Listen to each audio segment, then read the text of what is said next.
Hello everyone. Today we will be reviewing the book Emotion-Focused Therapy by Leslie S. Greenberg and the American Psychological Association staff. So, this book has 6 chapters. The first is the introduction, the second is the history of EFT, the third is theories of EFT, the fourth demonstrates the therapy process of EFT, the fifth is the evaluation of EFT, and the sixth is future developments of EFT. So the introduction discusses the general theories, concepts, goals, and process of EFT. So, the general theory of EFT. Emotionally focused therapy is informed by these theories, these being humanistic theory, emotion and cognition theory, neuroscience, and dynamic and family systems theory. The core ideas of EFT. So, the first chapter introduces us to these core ideas. First and foremost, EFT is a therapy informed by understanding the role of emotion in the psychotherapeutic change. EFT is focused on the analysis of how emotion contributes to human experience. It is focused on how emotion affects changes in psychotherapy. This is in contrast with traditional psychotherapy that can focus on conscious understanding and CBT to the detriment of how emotions contribute to change. EFT views emotions as crucial to behavior and cognition. It may be easier to change cognition, but ignoring emotion misses out on how it affects cognition and behavior. As such, EFT promotes awareness, acceptance, expression, regulation, and transformation of emotion. It has the goal of strengthening the self, regulating affect, and creating new meaning. So, EFT views people as fundamentally emotional, and that we use 5 fundamental emotions. These are anger, sadness, fear, disgust, and happiness. These emotions are the foundation of frameworks that help us adapt to our environment. As such, emotions guide our basic processes. In EFT theory, we don't think then act. We feel first and act on those emotions. A sort of I feel, therefore I am. For example, the feeling of fear sets off our fear processing that looks for danger. Sadness can notify us of loss in our life, and anger can inform us of violation. In EFT, emotions are our primary way to motivate us through life. Because EFT views people as fundamentally emotional, we have to be motivated by our emotions, and emotions are essential for goal-directed behavior. When we feel sad, we may seek out connection.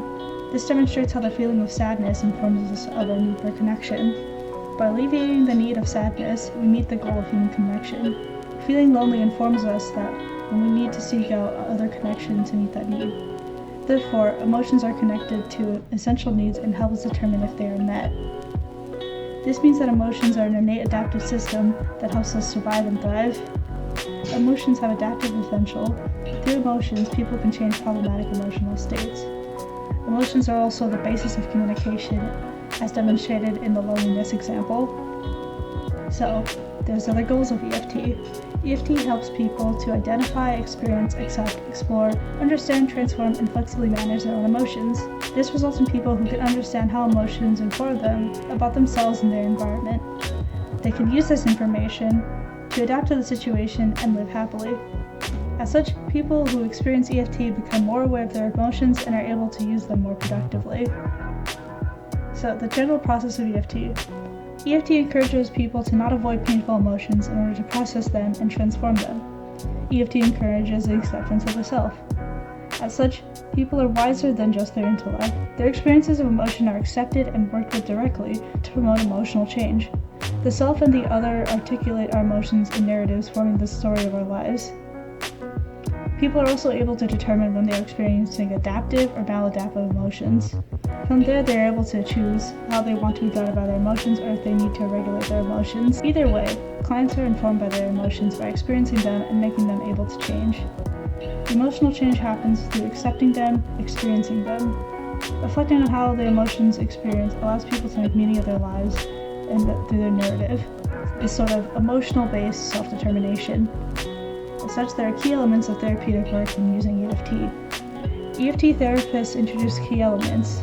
These are empathetic relationship between them and the client to promote healing, an exploration of emotional experience, the origins of emotion, and how emotions work together, acceptance of emotions and the information they provide, as well as a focus on what prevents the client from accessing their emotions. From there, an access of a new emotion to change old emotion, and reflection on emotion to create narratives.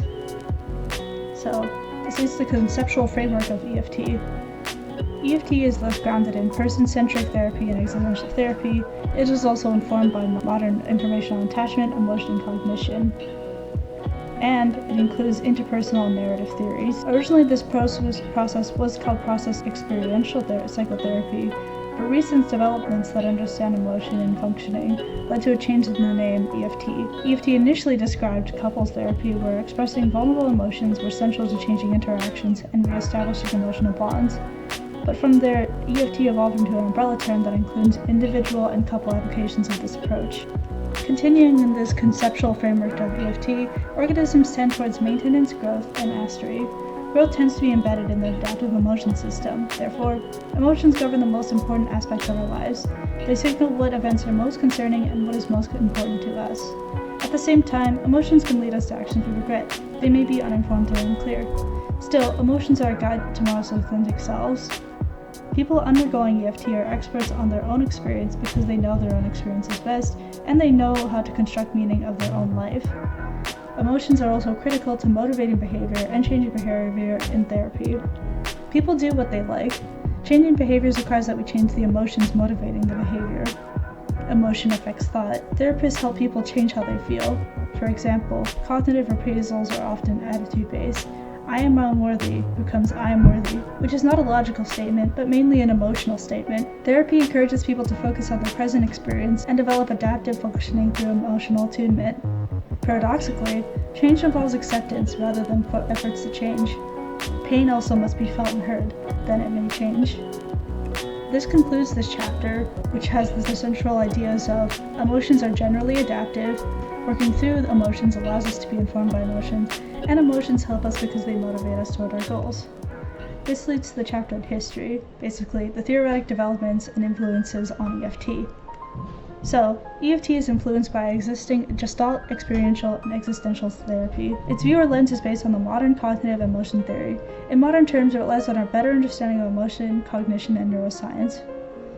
It is also part of the third wave of humanistic and experiential psychotherapy from the 1960s to the 1970s. This is in contrast to behaviorism and dynamic approaches. It is neo-humanistic, so it builds on the original humanistic approaches. As such, it is process-oriented and emotion-focused. This originally began from studying interpersonal issues with moderately distressed people. However, EFT's efficacy goes beyond and helps people with depression, trauma, eating disorders, BPD, anxiety, and couples in distress. EFT has some originating theories, mainly person-centered theory, or PCT, experiential focusing, or EF, Gestalt therapy, and existential therapy. In person-centered theory, dysfunction is a result of incongruence between the self-concept and experience. For example, the self-concept of someone is I am strong, but their experiences are feeling weak. This discrepancy causes anxiety. Person-centered theory uses the term organismic experience.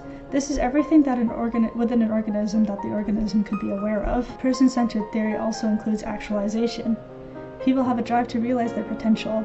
Guided by this potential, people are trustworthy and constructive. PCT application to EFT. In EFT, the same tendency for growth and development remains.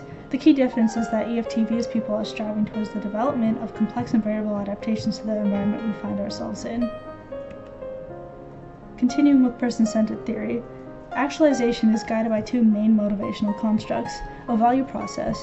Organisms evaluate if something is beneficial or harmful for it. Additionally, there's a need for positive regard from others. Our self-concept is influenced by conditions of worth. These influence what people should be in the view of others. Self-concept is maintained by self-actualizing tendencies that come from the actualizing tendency. Conflict between actualizing tendency, self-concept maintenance, and positive regard of others can be resolved in different ways. Individuals may deny or distort awareness of their experience. But in the face of difficult life situations, this is hard to maintain, resulting in psychological disturbance such as anxiety or defensiveness. Applying this to EFT has the components of attacking the self, attacking others, and denying need for the regard of others as a way to resolve this conflict. The efficacy of PCT. The therapeutic relationship allows genuine, unconditional acceptance from empathy, congruence, and unconditional positive regard. EFT therapists do the same and add that reduction in interpersonal anxiety allows clients to tolerate more interpersonal anxiety and exploration of previously denied internal experiences. This moves us to experiential focusing. Experiential focusing involves processing concrete bodily feelings. This is how we measure psychological phenomenon. Being aware of body feelings is essential to a healthy life. To self-process involves felt meanings that are represented verbally and made explicit. This is different from structural denial and congruence demonstrated in person-centered theory. In the view of experiential focusing, blocking experiences causes dysfunction. People who do this experience struggle and patterns in their life and never seem to break free of them, not processing the immediacy of the present moment, as they are stuck in this struggle and patterns that they are used to expecting. The process in therapy therefore guides people to their present experience, which affects physiology and meaning creation. The process in therapy guides people to their present experience, which affects physiology and meaning creation, labeled process focusing. Personal experiences are partially articulated. Focusing means finding words that match experience in a way that feels certain. Accurately capturing feelings results in a fit called felt sense. Making implicit feelings explicit becomes the main process goal of treatment. Thus, language is the medium to create meaning, rather than just finding labels for a non-linguistic reality. Experiential focusing in EFT. In Gredlin's view, emotions are specific reactions to situations and less intricate than a felt sense. Emotions in Gendlin's view refers to individuals overcome by emotions labeled sheer emotions. EFT places a distinction between different types of emotion, and sheer emotion is a particular class of secondary emotion. Therefore, in EFT, primary emotions are a fundamental aspect of experiences and need to be accessed and expressed because of the information they contain, the action they inspire, the tendency to express emotion, and the need for emotion. Emotions are fundamentally given, but their experience is of a higher order. It is a complex combination of affective response and meaning-making. For example, sadness out of loss is a fundamental response, but the felt sense of the irreplaceable nature of loss in the sense of not knowing how to carry on is a complex derivative. Thus, it is important to acknowledge emotional arousal and basic emotions in EFT. Focusing approach deepens experience, so it allows people to understand their environment better. Thus, the process goal of therapy is to attend and feel immediate experiences. EFT expands on this as a therapeutic approach. Therapy consists of empathetic understanding, deepening of experiencing, context-specific intentions such as promoting, attending, expressing, regulating, and symbolizing. This requires different in-session situations and client states. EFT is multi-intentional as it conveys empathy and deepens experience. It requires that different methods are used to promote specific emotional processes. The EFT approach is process-directive, different from PCT or Gestalt therapy, which makes EFT as being too goal-directed and prescribed. In EFT's view, as long as the therapist's understanding of the client's experience is not imposed, the client remains the expert on their experience. The therapist is not telling the client what to experience or what they should experience, but how they inform on how to help a client experience. So, you can think of the therapist as enabling client experiences. This brings us to Gestalt therapy. So, similar to humanistic approaches, difficulties arise when there's conflict between self-concept and someone's self-actualizing tendency. However, conditions of worth are viewed as interfering with self-actualization by having people act in shoulds rather than their needs and feelings. Agency is an important part of understanding if someone identifies with or is alienated from experience. This I, or the agency, forms a me self-concept. Therapy is the medium that allows people to experience being an active agent who creates their own experience. Effective self-regulation depends on discriminating feelings and needs through attending to senses. Life is thus the process of a need arising and being satisfied. Health is when someone owns their emerging experiences, and dysfunction occurs when someone automatically disowns or is alienated from this experience. This stems from a lack of awareness that blocks interactions with the environment and needs satisfaction. This includes mechanisms like introductions, projections, and retroflections. People are constructed by parts, and function requires integrating polarities. Different parts of people need to be integrated or dysfunction occurs. These are all integrated into EFT. Thus, this reduces the self as a process model. The self exists in the experience of contact. Self is not inside but is a field process. Through a dynamic synthesis, people form their self, which is integrated into internal and external. Gestalt therapy requires core processes. These core processes increase awareness by attending to feelings and sensations. Awareness is a process that changes as needs are recognized, acted on, and met.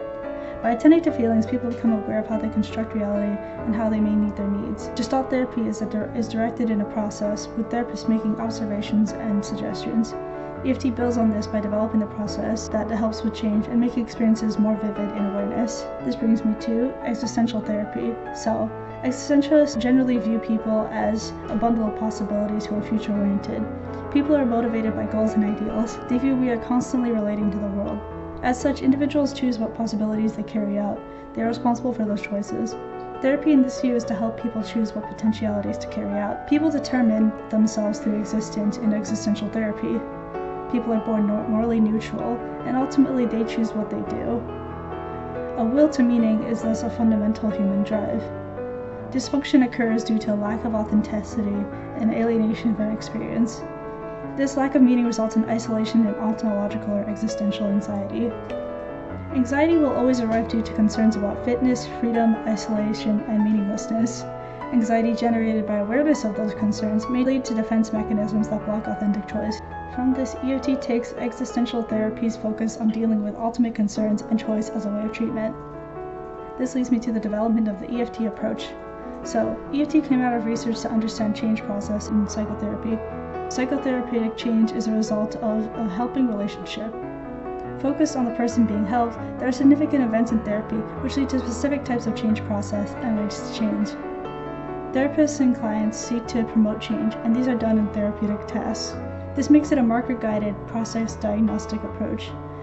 Emotion is still critical to therapeutic change. It affects problem-solving and scheme activation. EFTC was the focus of emotion in maintenance of negative cycles. Originally based in couples therapy, EFTC couples approach was focused on the role of emotion in maintenance of negative cycles. But emotion can be used to break negative interactional cycles and make better and new patterns, reframing negative cycles in terms of vulnerable feelings and the need underlying the cycle. So, EFT is a style that combines the following: client connection empathetically from Gestalt therapy, values experience from experiential therapy, self-determination from existential therapy. This directs interaction and promotes enactments. As such, this makes EFT a uniquely experiential approach on the basis of marker-guided, process-directed that is focused on emotion scheme change.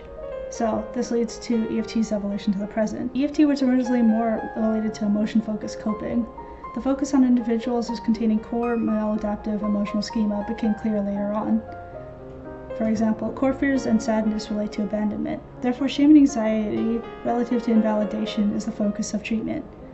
Affect regulation is necessary to function becomes clearer. This dialectic perspective integrates the idea that discrete emotions exist and can be measured.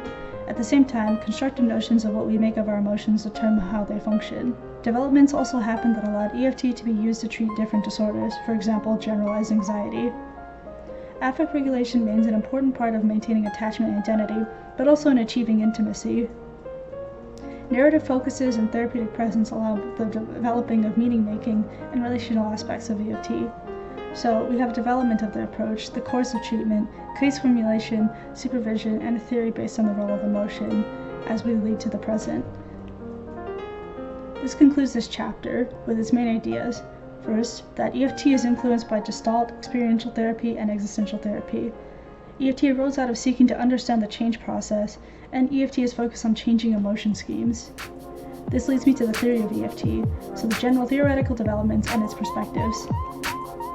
First and foremost, emotion theory. Now, emotion, as we've discussed, is fundamentally adaptive in nature. EFT provides a scientific basis of the growth tendency. Emotions allow processing of complex situational information that produces an appropriate reaction to meet important basic needs, for example, attachment or identity. Emotion is a rapid appraisal for adaptive action. Constructivist epistemology. People are dynamic, self-organizing systems that interact continuously to produce experience and action. The self constructs a coherent story by integrating different aspects of an experience. 3 levels of process go into forming the self: innate sensory-motor, emotional schematic memory, conceptual level processing, and emotion-based schemes that aid in function. Theoretical developments. In EFT, experiencing is not something that just happens, versus humanistic theory, where experiences simply happen. Experiences in EFT are the synthesized product of these levels of processing. Schemes are evoked by the same releases, and altogether they produce an internal field. This internal field provides people with a sense of internal complexity they refer to, and has more contained in any one moment than any one explicit representation can capture. Congruence between self-concepts and experiencing is no longer rid of dysfunction. How we may construct an experience can result in a problem. Problems occur when emotions are utilized poorly, rather than non-acceptance of older cognitive therapies. Problems in EFT can arise from maladaptive responding to feelings, the basic 5 emotions, or shame from past experiences that were painful. Problems can also arise from dysregulated emotions, such as overwhelmed emotions. People actively narrate their experience in EFT. They may construct a view of their self, others, how and why things happened. This results in many different views of the self and constant revision. In each moment, people are the expression of one of many possible selves. This brings me to the goals of EFT, first being coherence, over congruence. Clients should be able to form a coherent sense of self, emotionally, that organizes unformulated experiences. This results in an integration to a coherent whole that works at a given situation. Adaptive function means discovering experience and coordination of different aspects of experience. This coherence helps form awareness through constant attending. Experience and creation of meaning form coherence. This results in emerging internal experience and interpersonal support help in the process of change. So, meaning making. Meaning is made in human activity. By interacting and having dialogue with others, people create themselves. Change thus occurs by the constructions of meaning between client and therapist. Therapists will validate and confirm client emotions. This helps the client form a coherent identity. This connects to the EFT goal of growth tendency. Growth occurs in an interpersonal field. It grows stronger from dialogue, in between two people who focus on, symbolize, and confirm emotions. Therapist helps client experience and focus on the growth-oriented possibilities that promote client's directional tendency. EFT's view of human nature and motivation. So EFT has a positive orientation towards human nature. People have the potential for creativity, agency, and can be aware and choose. Motivation is formed by elements of push, such as desire and need, and pull, driven by stimulus, consequence, or reward. Goals and intentions interact in the social field. Awareness, choice, and context are all final determiners of action. This is determined by the interaction of an organism and the environment. Additional cultural and subcultural views of emotions and rules around emotion, such as expression and experience, are influenced by biology and culture. EFT views self-regulation as necessary to satisfying one's desires and calming fears. There is also other regulation, which are desires and fears soothed by the other. Mutual regulation exists from birth. For example, a baby seeks out hunger satisfaction and may cry and suck at the parent, who produces milk to regulate the baby's hunger. Affect regulation. People are motivated to seek experiences that cause emotions they want and avoid emotions they don't want.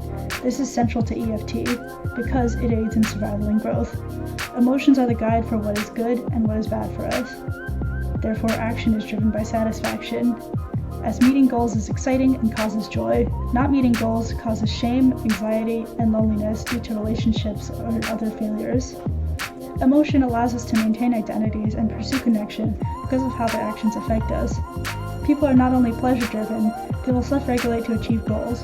For example, people may work hard to achieve the satisfaction of a job well done. The primary motivation is not avoiding pain and seeking pleasure. Rather, people are more complex because they are driven to regulate emotion, as having particular emotions promotes adaptive survival-related actions. This leads me to EFT's view of meaning creation, as meaning seeking and creation also regulates affect. We strive to find meaning in life, and it forms our primary will.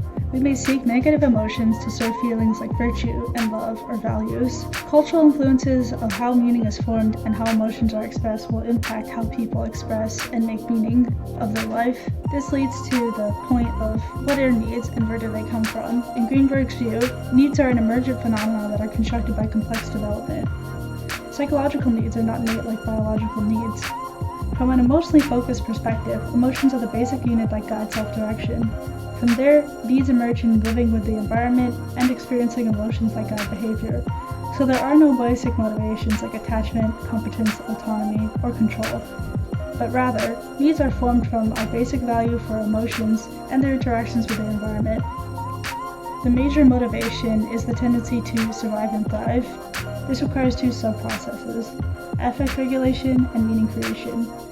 All of the specific needs emerge from basic emotions, preference, plus experience from interaction. For example, a baby innately favors warmth, familiar smells, softness, and smiling faces.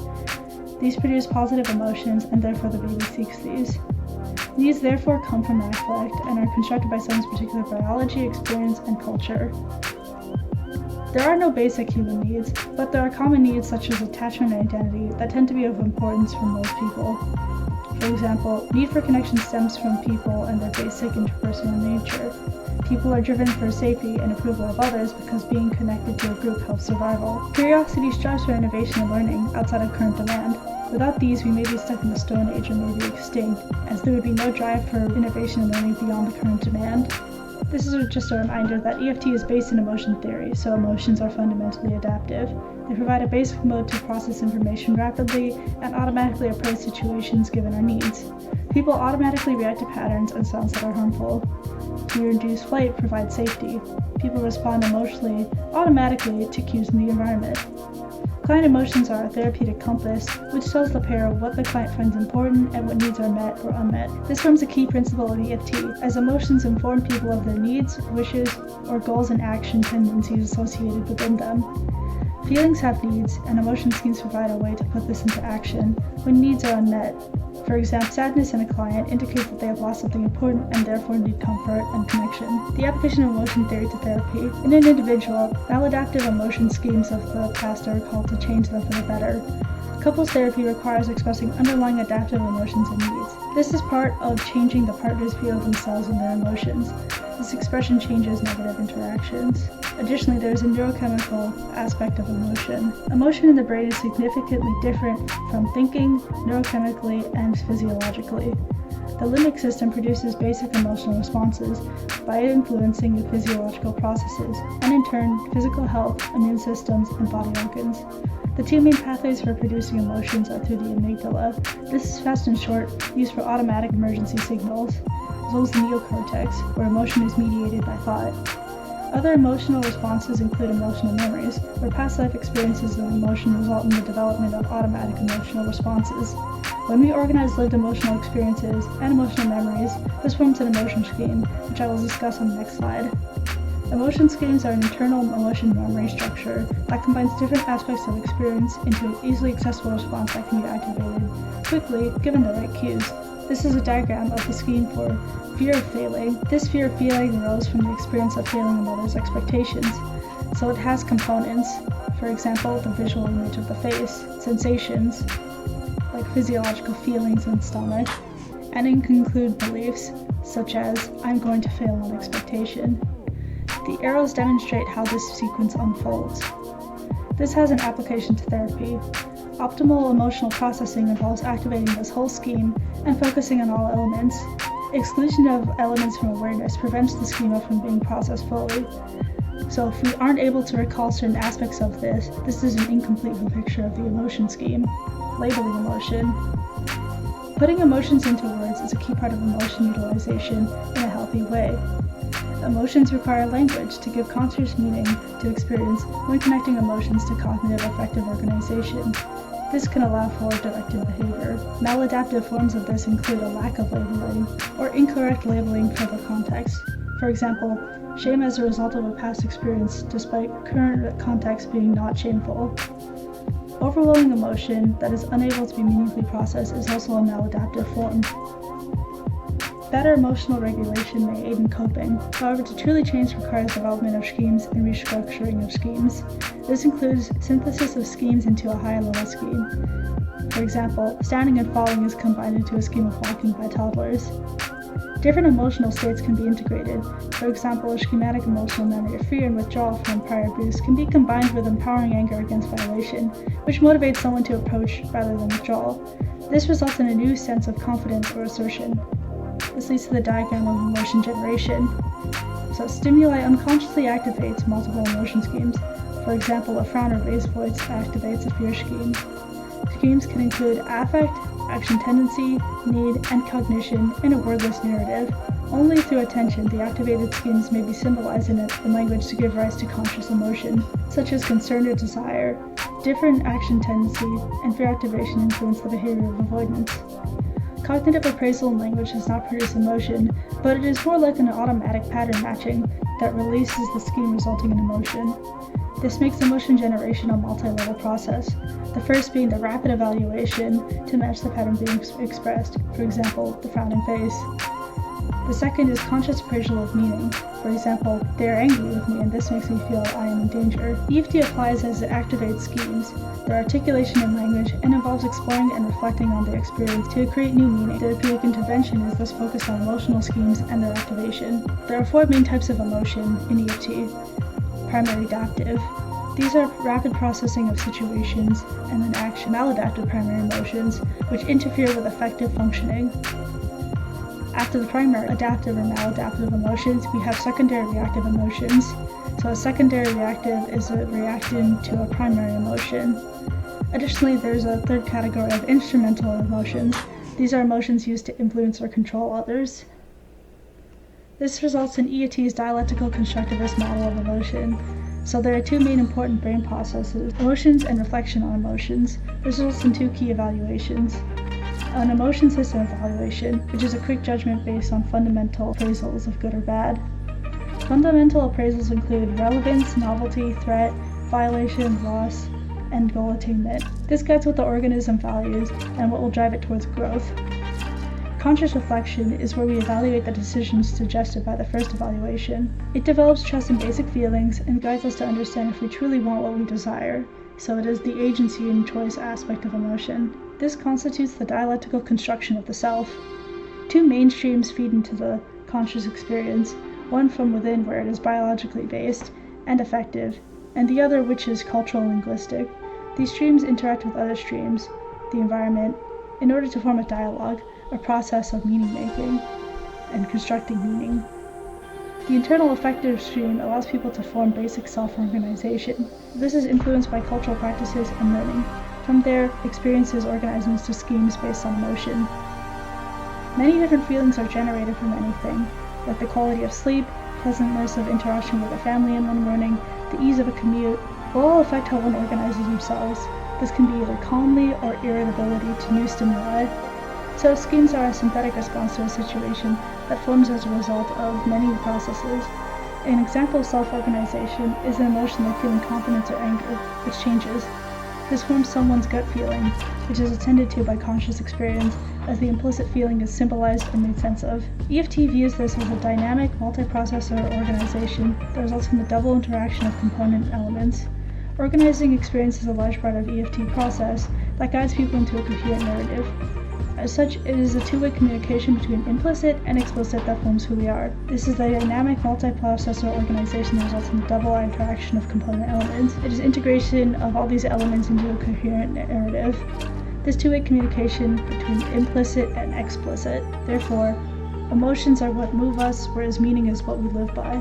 In EFT therapy, they work with this dialectic model by interpreting, ordering, and meaning-making between the implicit experience and the high-level explicit reflective process. This leads me to the constructivist aspect of EFT. So, we live by how we construct reality. Our knowledge is always an approximation of reality that we are unable to know directly. We must resolve this conflict and contradiction that arises out of this constructivist perspective. Reality does constrain and limit our intentional constructions, as well as influences our meaning-making. We take reality constraints and organize them into a coherent meaning. This dialectical constructivism acts as a middle ground between relativist and realist perspectives. Not all of our constructions fit reality as equal as each other, but many different constructions are plausible. This means we simultaneously discover and create the world we perceive. This in turn affects who we are, what we feel moment to moment, and the understanding of ourselves. This has a therapeutic application. The combination of discovery and creation of experiences generates new meaning. Situational aspects like being tired may make people conceive of their current state as exhausted, depressed, grumpy, or so on. The particular labeling someone chooses to label the experience affects the person's narrative of the experience. So the embodied experiences are the reality constraint, but the construction of the experience results in the constructing of the self and the self-narrative. As such, bottom-up emotion production is highly influential in forming who we are, as they strongly affect the kinds of high-level processes we have. But this results in a problem. The constructivist perspective runs into issues in the case of unaware feelings. For example, I was angry, but I had no idea I was.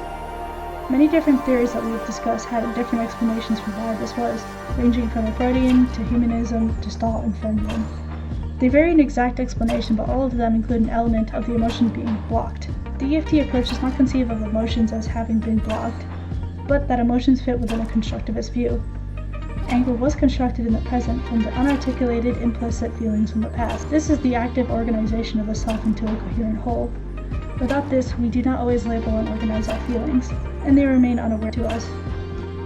As such, people are constantly making sense of emotions, with innate affective responses that can be built on through history and cultural context.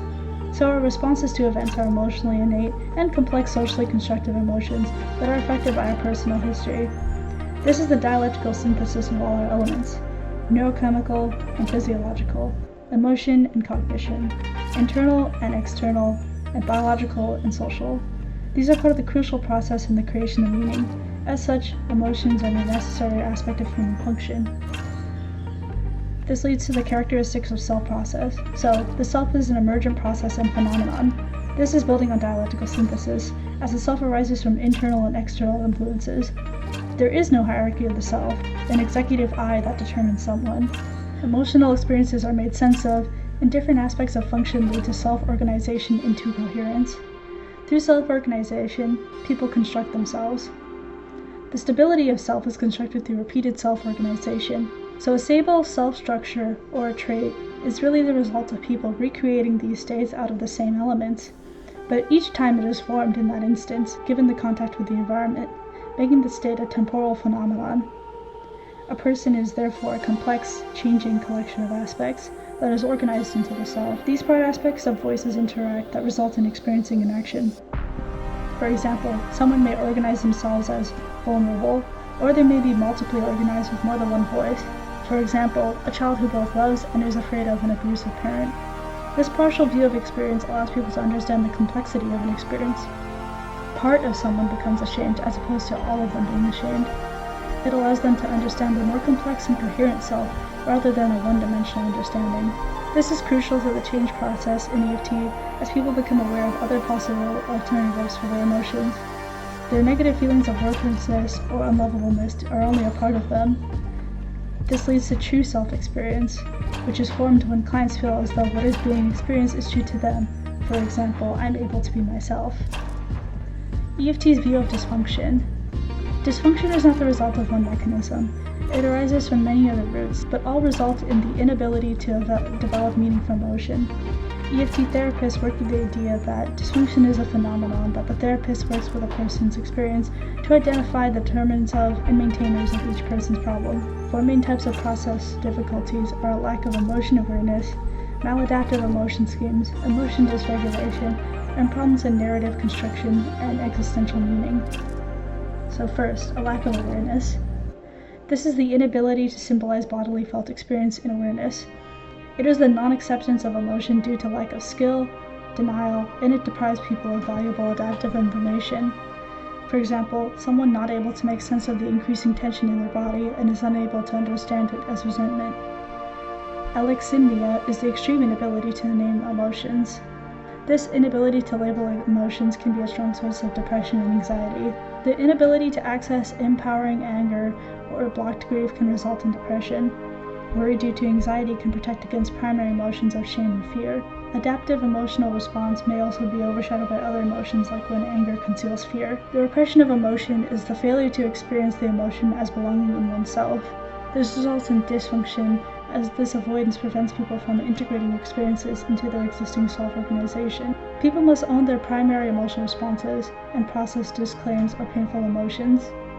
In therapy, the goal is to own these disclaimed experiences so that they are felt and owned by the client. This encourages the process of organization so that the adaptive emotions are incorporated and included to result in self-coherence and integration. This is supported by research that has found that labeling emotions helps regulate affect. For example, labeling a scrunched-up face with creased eyebrows that are frown as anger helps decrease the response in the amygdala. Another problem is maladaptive emotion schemes. These are learned in interpersonal situations that cause innate emotional reactions, like anger or shame.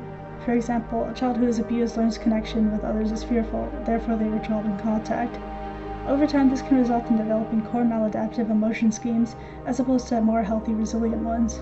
The self organizes to cope with difficult emotions and the inadequacy of the caregiver. This results in states of anxiety and loneliness, and from there, they may develop an empty state of themselves as unlovable, bad, defective, worthless, and powerless. The primary emotion of fear was once useful in dealing with a maladaptive situation in the past, but now is part of a maladaptive coping in the present. For example, fear of potentially nurturing closeness. The rejection of primary emotions in childhood by parental figures and family leads to core maladaptive emotion schemes. For example, a family rule of no anger can lead to powerlessness. Shaming in response to tears or reaching out may result in core maladaptive shame. In any situation, the self is organized around core maladaptive emotion schemes, and these maladaptive schemas result in increasing difficulty as people try to navigate emotional events and developmental challenges. The present moment is no longer taken into consideration, as people are triggered in recalling the past more so than observing the present. There is a spiraling effect where these shame and fear prevent coping with present feelings, and so the avoidance and withdrawal further increases the problem. There is only one response, and people are unable to see alternatives. Emotion schematic memory structures are hypothesized to be changed by memory reconsolidation. For example, a distressing event like betrayal results in an emotion reaction, and this will fade unless it is formed into an emotional schematic memory. Stronger emotions and higher arousal when recalling the event produces a response of sadness. EFT theory postulates that the inability to regulate emotion is part of general forms of dysfunction.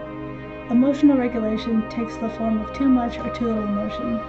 In people with emotional dysregulation, strong emotions cause them to become overwhelmed or numb and distant from emotions. Dysfunctional attempts to regulate emotional states can manifest as symptoms of depression and anxiety disorders. As such, development of healthy emotional regulation is part of regulating emotionality to be guided by, but not overly compelled by emotion. To deal with emotional responses, understand them, and reflect on them is an essential part of being human, and as such, affect regulation is a large therapeutic task. This leads to the developmental background of emotion. Early attachment experiences with caregivers form the basis for emotional regulation in children. Parents who are good emotion coaches recognize emotions are opportunities for intimacy, validation, empathy, and can help children towards socially effective expression and goal attainment. Thus, a secure self is formed through the dyadic regulation of affect, and failure leads to an insecure sense of self. Self-soothing begins at infancy with some second behaviors. A crucial part of emotional regulation involves self-soothing of anxiety and self-adjustment of emotional arousal to function adaptively. For example, learning breathing techniques to regulate anger or calm down. This has a neuroscience perspective. Unconscious quick process results in right brain activation and is processed more slowly by the left hemisphere. Emotional, social self-regulation requires activating the right hemisphere of the brain. EFT's view of emotional regulation. Emotional regulation is instructed to generate emotion. Affective and cognitive processes are systems that mutually regulate each other automatically. Emotions are thus inherently and deliberately regulated. Implications for treatment. Self-control view engages the higher levels of cognitive function by practicing skills of distraction and relaxation, so the focus is on controlling and managing emotion. In EFT's view, has a more self-maintenance type of perspective. The cognitive systems received info from the emotion systems, and emotion-guided cognition and action. The emotion system is able to transform and regulate processes. The goal is more to form self-maintenance and enhancement rather than self-control. Clinical work approaches emotion with the goals of coping, emotional tolerance, and clarification. Emotion regulation in this view is having desired emotions at adaptive levels in the right time. Therapy promotes acceptance or facilitation of certain emotions. EFT emphasizes approaching, accessing previous emotions that were avoided. This approach promotes tolerating, accepting, and validating emotions in order to promote emotional regulation. Excessive control of emotion may lead to impulsive actions. Similar to suppress or avoidance, lowers emotional arousal too low and results in an emotional rebound and flooding of emotion. So, narrative reconstruction and existential meaning making. How people make sense of the experience can be a source of dysfunction. Meaning making in the form of a narrative accounts for self, others, and the world can be a source of dysfunction as well. Meaning that is not grounded in bodily experiences is an ungrounding meaning. Constructing narratives requires that we understand and integrate life stories. Through construction of narratives, people are able to develop adaptive identities and establish a coherent sense of self. Narrative incoherence is a sign of chaotic self-organization, and people are unable to form a stable sense of self. Maladaptive narratives of loss are able to be reconstructed. The articulation of emotionally differentiated accounts of self and others results in better self-reflection. This moves people from narratives of disempowerment and victimization to coherent stories of agency with positive outcomes, promoting adaptive function. People come to therapy with these problems of meaning and existence, and dysfunction is due to existential anxiety. Dysfunction in this sense comes from a lack of authenticity and alienation from experience. This results in a lack of meaning in life and ontological anxiety, or the anxiety of being. Making personal life meaningful is a key aspect of healthy living, as meaning-making provides a way of coping with existential issues of death, loss, freedom, and isolation. This brings me to the chapter conclusion. The key points of this chapter are that emotions identify what is significant for well-being and allows people to take actions that are adaptive and beneficial for them. Emotions guide experience with direction and what we need to do as well as who we are. Emotion is a biologically adaptive system driven by growth tendency. Our directional tendency is informed by learning, experience, and interaction. In therapeutic practice, emotions play a very important role in constructing reality. Emotional experiences provide healthy adaptive information due to their biologically adaptive origins, or they may become maladaptive through learning and experience. The process for the client is therefore to develop an awareness of emotion and discriminate what emotional responses are healthy and serve as a guide, as well as what is maladaptive and needs to change. Chapter 4, the therapy process. The two major treatment principles in emotion-focused therapy are the therapeutic relationship and the facilitation of therapeutic work. Relationship and task principles. Emotion-focused therapy takes a person-centered approach and uses three main guiding relationship principles: presence, empathic attunement, and the creation of a working alliance. Goal setting. An important aspect of the therapeutic relationship is establishing an alliance and collaborating on the goals and tasks of therapy. This promotes the experience that the therapist and client are working together to overcome the presenting concern. Goal agreement is achieved by capturing the chronically enduring pain that the client has been struggling with and establishing an agreement to work on resolving this pain rather than setting a behavioral change goal. Therapist directiveness. More distressed and avoidant clients benefit from process guidance and emotion coaching. It promotes soothing and compassion. More fragile clients benefit from more responsive following and less guiding. It is important to note that clients from different cultural backgrounds have different expectations of therapist directiveness, which should be clarified in early sessions. Perceptual skills. Empathic attunement is integral to differentiating between emotions and sensing what an emotion is about.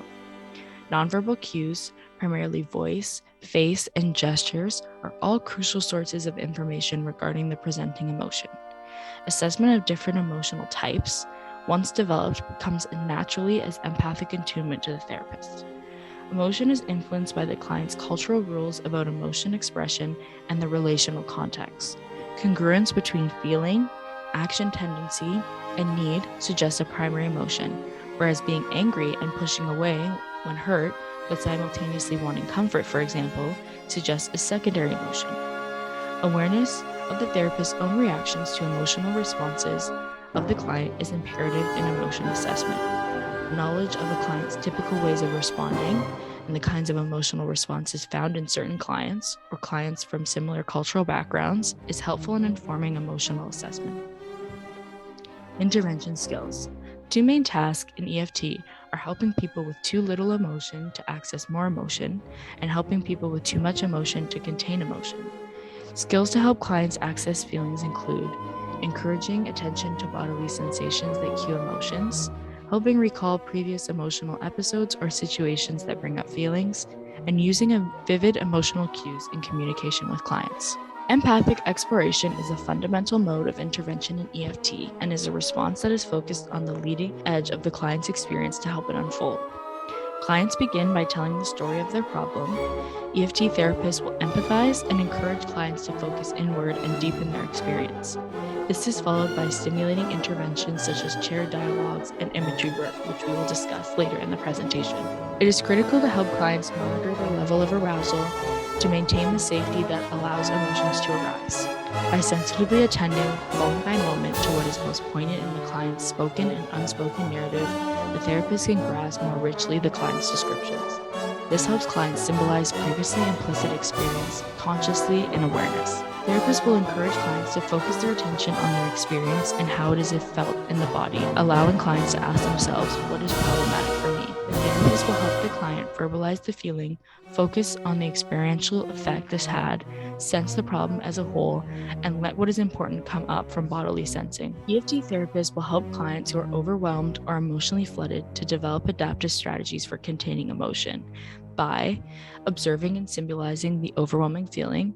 For example, having the client create distance by adopting an observer stance and describe their fear as a black ball located in their stomach. Offering support and understanding. For example, having the client make a list of the problems. Encouraging clients to seek other support. Help clients engage in self-soothing. For example, quote, try telling this other part of you that it is okay to feel sad, end quote. Helping clients in distress to distract themselves. For example, having the client count backward or going to a safe space in their imagination. Practicing grounding techniques. For example, have the client place their feet firmly on the ground, engage in breathing exercises, allow them to feel the seat beneath them, look at something in the room, and describe it in detail. Maladaptive emotions are best handled by helping the client to approach, allow, tolerate, symbolize, regulate, and explore these emotions. Once emotions have been accessed and accepted rather than avoided, they become amenable to change. Emotional approach and awareness should be used when the emotions are below some manageable level of arousal, for example, 70%.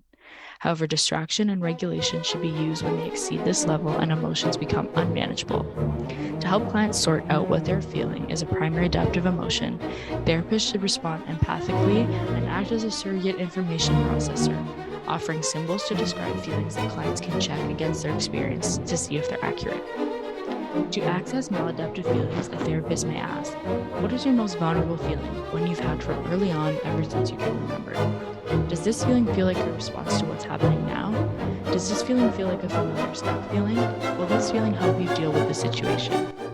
Secondary reactive feelings are best responded to with empathic exploration to discover the underlying primary emotion from which they are derived. To get beneath secondary emotions, therapists might ask, quote, when you feel that, do you feel anything in addition to what you're most aware of? End quote. Quote, take a minute to see if it feels like there is something else underneath that feeling, end quote. Principles of emotional change. The first principle is awareness. Increasing awareness is the fundamental goal of treatment. The goal is acceptance of the emotion. Self-acceptance and self-awareness are interconnected in EFT. The first stage of this is awareness of emotions after an event. The second stage is the reduction in length of time it takes an emotion to determine one's feelings. Third stage is recognizing the emergence of the emotion as it arises and being able to head it off before it arises. Last stage is the emotion is not triggered in the first place. Change occurs by helping people make sense of their emotions through awareness, expression, regulation, reflection, transformation, and the corrective experience of emotion in the context of an empathically attuned relationship. Becoming aware of and symbolizing core emotional experiences in words provides access to the adaptive information and the action tendency in emotion. This does not involve thinking about feelings, rather feeling the feeling in awareness. The second principle is expression, which involves overcoming avoidance of experience and being able to express previously constricted primary emotions. Clients must be encouraged to overcome avoidance and approach painful emotions by attending to their bodily experience. Clients must tolerate and allow being in live contact with their emotions. The role of arousal and expression and the degree to which it can be useful in therapy depend on what emotion is expressed, about what issues, how it is expressed, by whom, to whom, when and under what conditions, and in what way the emotional expression is followed by other experiences of affect and meaning. After contact with the primary maladaptive emotional experience is made and the emotion is expressed, clients must then cognitively orient themselves to that experience as information, symbolize it in awareness and explore, reflect on, make sense of it, and finally transform it. The third principle is regulation. Emotions can be either under or dysregulated. The first step in emotional regulation is the provision of a safe, calming, validating, and empathic environment. Emotions that require down-regulation are generally emotions such as despair, hopelessness, anxiety, or primary maladaptive emotions such as shame, worthlessness, anxiety, basic insecurity, and panic. An important aspect of regulation is developing clients' ability to self-soothe and develop self-compassion, followed by teaching of emotional regulation and distress tolerance skills such as identifying triggers, avoiding triggers, identifying and labeling emotions, allowing and tolerating emotions, establishing a working distance, increasing positive emotions, self-soothing, breathing, and seeking distraction. Fourth principle is reflection. Promoting reflection on emotional experience helps people make narrative sense of their experience and promotes assimilation into their ongoing self-narratives. Reflection helps to create new meaning and develop new narratives to understand the experience. Narrative techniques provide a cognitive organizing process where the meaning of individual life events and actions are determined by a plot or theme. The story renders the experience and memories of the client into meaningful and coherent stories, ordering the experience and providing a sense of identity. The fifth principle is transformation. The most important way to address maladaptive emotions in therapy involves transformation by other emotions, specifically transforming primary adaptive emotions such as fear, shame, sadness, loneliness, etc., with other adaptive emotions. In time, the co-activation of adaptive emotion, along with or in response to the maladaptive emotion, helps transform the maladaptive emotion.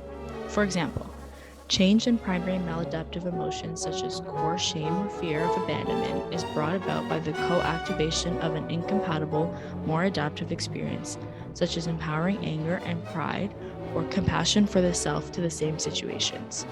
Emotions must be fully felt and their message heard before they are open to change by other emotions. A major tenet of EFT states that if you do not accept yourself as you are, you cannot make yourself available for transformation. Therapists can assist clients in accessing new emotions by shifting their attention to emotions that are currently being expressed but are only on the periphery of what is in the client's awareness. When no emotion is present, focusing the client's attention to what is needed, thereby mobilizing a new emotion. It is essential to symbolize, explore, and differentiate the primary maladaptive emotion and regulate it by breathing and calming before cultivating access to new maladaptive emotions. Another method to accessing new emotion involves using enactment and imagery to evoke emotion. For example, remembering a time when emotion was felt, changing how the client views it, and expressing the emotion for the client. Phases of treatment.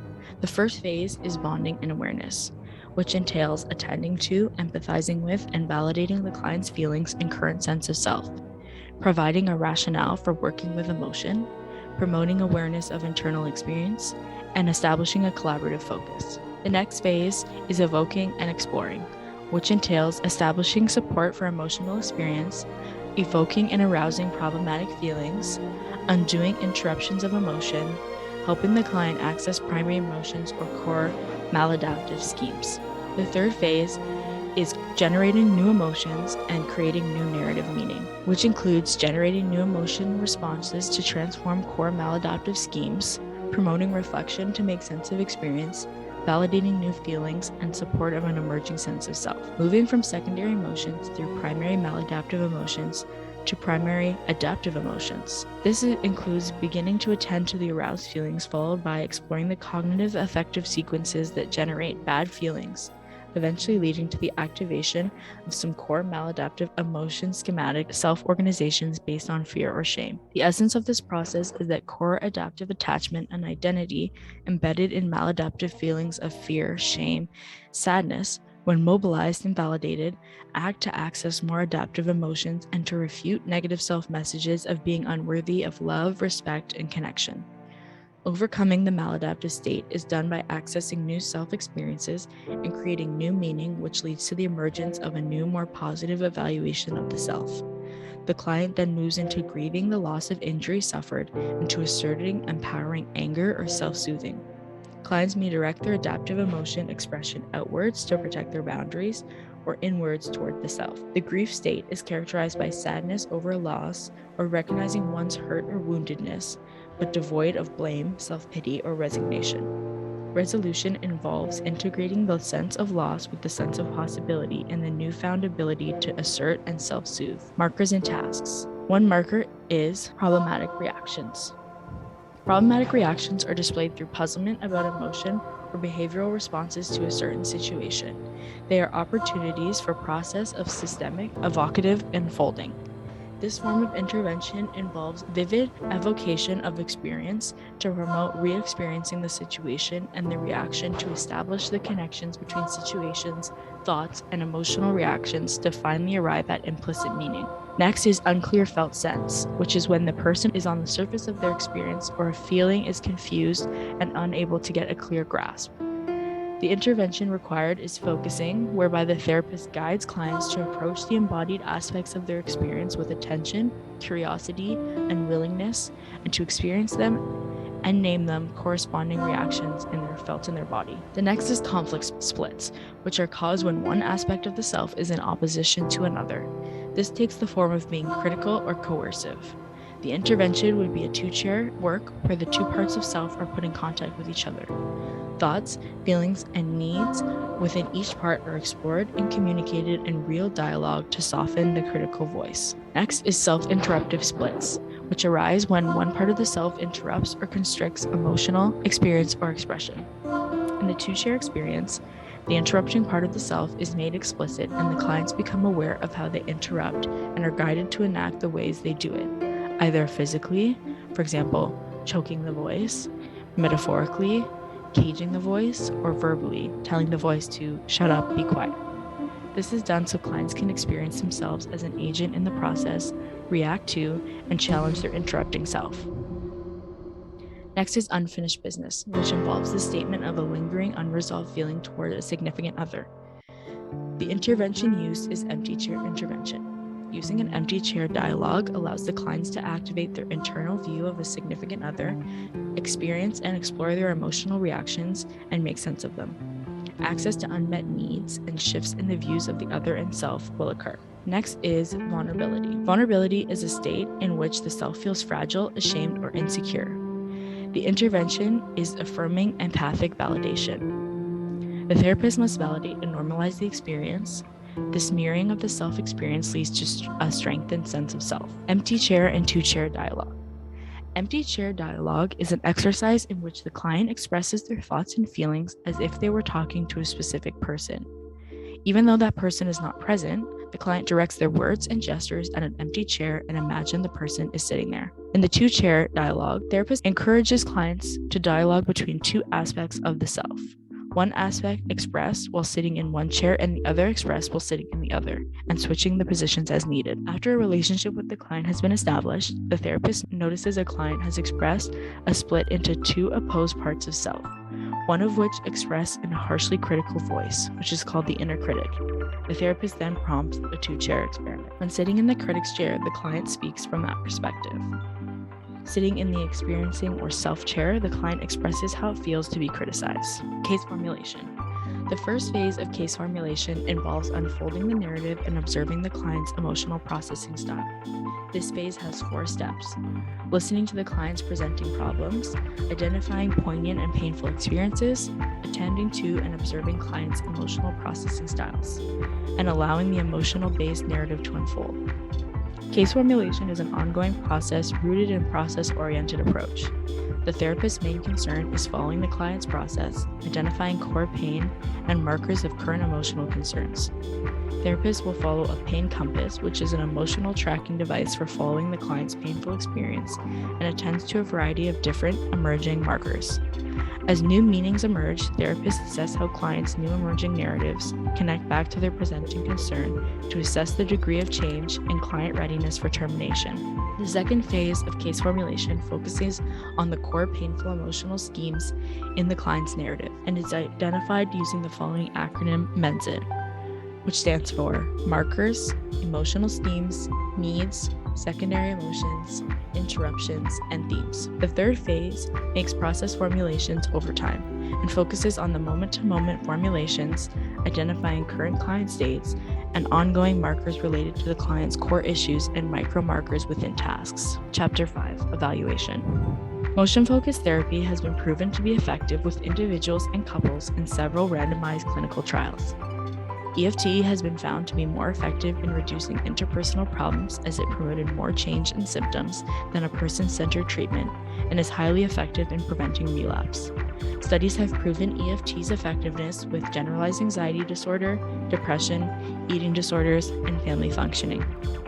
EFT works by enhancing the type of emotional processing that involves helping people experience, accept their emotions, and make sense of them.